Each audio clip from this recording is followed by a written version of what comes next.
আপনাদের মাঝে আজকে একটা রাবার গাছ দেখাইতেছি।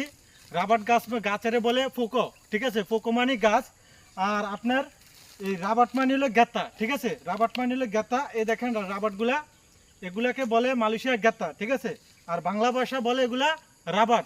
হ্যাঁ, আসেন একটু দেখাই। এই দেখেন প্রত্যেকটা, মনে করেন গাছের ভিতরে, এই দেখেন বাংলাদেশে যেরকম খেজুর গাছ কাটে, আপনার খেজুর গাছ যেমনি কাটে, যে একটা চুঙ্গি বসাইছে এখানে, এইটা দিয়ে হলো আপনার বাইশে বাইশে এই রাবারগুলা এই চুঙ্গার ভিতরে পড়ে এগুলা, ঠিক আছে?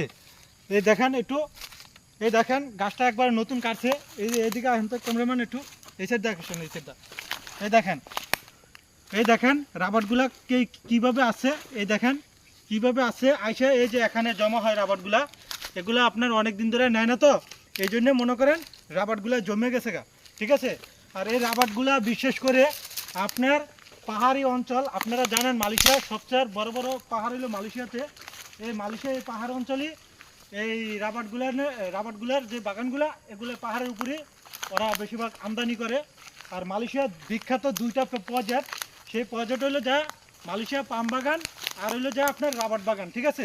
হ্যাঁ, দেখেন কত সুন্দর একটা পরিবেশ। এরকম মালয়েশিয়া অ্যাভেলেবেল আপনার রাবার বাগান আছে আর পাম অয়েল বাগান আছে। যদি ভিডিওটা ভালো লাগে তো